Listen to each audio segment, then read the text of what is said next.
पिछले दिनों में मैं एक वाक़या पढ़ रहा था कि दो मियाँ बीवी हैं। अल्लाह ताला ने उन्हें 5 बेटों से नवाजा। जब पहला बेटा पैदा हुआ ना, तो बीवी ने कहा मैं इसे आलम बनाऊंगी। शौहर ने कहा नहीं, मैं इसे स्कूल दाखिल कराऊंगा। उसने उसे स्कूल दाखिल करा दिया। इसी तरह जब दूसरा बच्चा पैदा हुआ तो बीवी ने फिर जिद की। उसने कहा मैं इसे आलम बनाऊंगी। शौहर ने कहा नहीं नहीं, मैं इसे स्कूल पढ़ाऊंगा। फिर तीसरा बच्चा पैदा हुआ, उसने फिर जिद की। उसने कहा मैं इसे आलम बनाऊंगी। शौहर ने कहा नहीं नहीं, मैं इसे स्कूल दाखिल कराऊंगा। ये सिलसिला इस तरह चलता रहा। तीसरा बेटा पैदा हुआ, चौथा बेटा पैदा हुआ। जब 5वां बेटा पैदा हुआ ना, अब औरत अड़ गई। उसने जिद की। उसने कहा जी अब जो कुछ भी हो, मैं इसे आलम बनाऊंगी। उसकी जिद के बाद उसका शौहर मान गया। उसने कहा जी चलो कोई बात नहीं, यहाँ 4 बेटे स्कूल पढ़ रहे हैं तो आप इसे आलम बना लें। अच्छा, बच्चे पढ़ते रहे। जब तालीम मुकम्मल हुई तो कोई इंजीनियर बन गया, कोई किसी शोबे में चला गया, कोई किसी शोबे में चला गया। अब बच्चों की आमदन का सिलसिला जारी हुआ। साफ ज़ाहिर बात है, जो इंजीनियर थे, दूसरे शोबों में थे, उनकी आमदन भी ज़्यादा थी।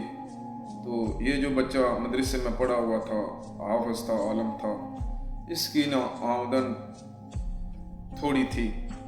तो एक दिन इसी तरह घर में दोनों मियाँ बीवी बैठे हैं, तो आपस में बात करते करते शौहर कहता है ये जो मेरे 4 बच्चे हैं ना, ये ठीक पड़े हैं, इन पे मैंने जो अखराजात किए हैं, ख़र्चा किया है, पैसा लगाया, ठीक लगा।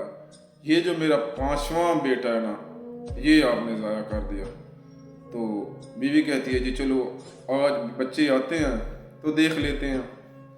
अब जब बेटों का आने का टाइम हुआ तो शौहर ने बाहर सेन में चारपाई पे लेट गया, तो बीवी अंदर कमरे में लेट गई। तो जब पहला बेटा इंजीनियर आया तो वो कहता अस्सलाम वालेकुम जी। वालिद ने कहा वालेकुम सलाम। इतनी करके वो आगे चला गया। हाल वाल उसने पूछा, बैठा नहीं है। दूसरा बेटा आया, अस्सलाम वालेकुम। वालिद ने जवाब दिया नहीं दिया, वो आगे चला गया। तीसरा बेटा आया, चौथा आया। इसी तरह वो अपने अपने कमरों में चले गए। अब वो 5वां बेटा जो आलम था, जब वो घर पहुंचा ना तो उसने कहा जी अस्सलाम वालेकुम रहमतुल्लाहि व बरकातुहू। तो वालिद साहब ने धीमे लहजे में वालेकुम सलाम जवाब दिया। तो जब धीमे लहजे में लहजा बदला हुआ था, तो जब बेटे ने देखा कि मेरे वालिद का जो है चेहरा उतरा हुआ है, पहले जैसा उन्होंने सलाम जवाब नहीं किया, कोई परेशानी में लग रहे हैं, तो वो जो हाफिज है ना, आलम है, वो एक कदम भी आगे नहीं बढ़ा। वालिद की चारपाई पे बैठ गया। कहता है अबू जी क्या बात है, क्या मसला है, आप परेशान नज़र आ रहे हैं। तो उसका वालिद कहता है आपकी वालदा ने आज मेरे से लड़ाई की है, बहुत आगे पीछे बातें की हैं, मेरी बेइज्जती की है। तो इस वजह से मैं जो है ना, मुझे बहुत तकलीफ़ है। तो वो वहाँ से उठा, अंदर वालदा के कमरे में चला गया। वालदा से पूछता है कि अम्मी जान क्या बात है। तो वो कहते हैं आपके वालिद ने आज मुझे मारा है, तो मुझे गालियाँ दी हैं, तो इस तरह मामलात हुए। तो वो शिकवा नहीं करता, वालिद साहब का गिला नहीं करता। अब वालिद बैर चारपाई पे सुन रहा है, तो वो कहता है अम्मी जान, अबू ने सारी ज़िंदगी आपकी इज़्ज़त की है, आपको पर्दे में रखा है, हर चीज़ दी है, चार दीवारी दी है, इज़्ज़त दी है, तकरीम दी है।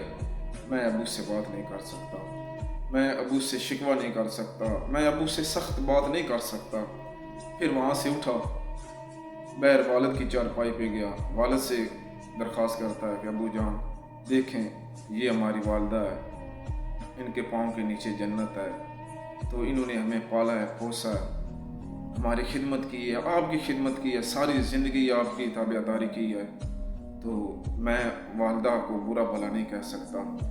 तो जब वालदा ने देखा कि वालिद का भी नहीं गिला कर रहा है, वालिद ने देखा वालदा का भी नहीं गिला कर रहा है, तो मिन्नत तरला करके दोनों का, वालदा का वालिद का जब चला गया, तो बाद में दोनों मियाँ बीवी इकट्ठे हुए। तो बीवी ने पूछा शौहर से कि आप बताएं کہ پیسے کون سے پیسے ضائع ہوئے ہیں، یہ جو جس کو عالم بنایا اس پہ لگے ہوئے پیسے ضائع ہوئے ہیں، یا جو پہلے 4 ہیں۔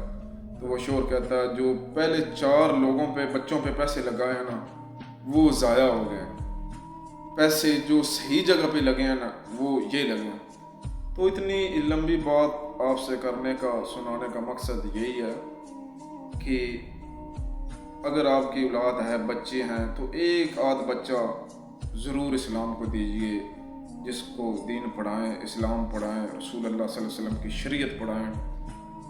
یقین کریں دنیا تو آپ کی سنور ہی جائے گی، دنیا تو کنفرم آپ کی سنور جائے گی، لیکن دنیا کے ساتھ ساتھ اس بچے کی وجہ سے اگر شریعت محمدی پاک مصطفیٰ صلی اللہ علیہ وسلم پر وہ چلتا رہا، دنیا تو آپ کی سنورے ہی سنورے گی، لیکن آپ کی اس بچے کی وجہ سے آخرت بھی سنور جائے گی۔ اللہ تعالی ہم کو حضور پاک مصطفیٰ صلی اللہ علیہ وسلم کے دین پر عمل کرنے کی توفیق عطا فرمائے، اور اپنے بچوں کو حضور پاک مصطفیٰ صلی اللہ علیہ وسلم کا دین پڑھانے کی توفیق عطا فرمائے۔ آمین۔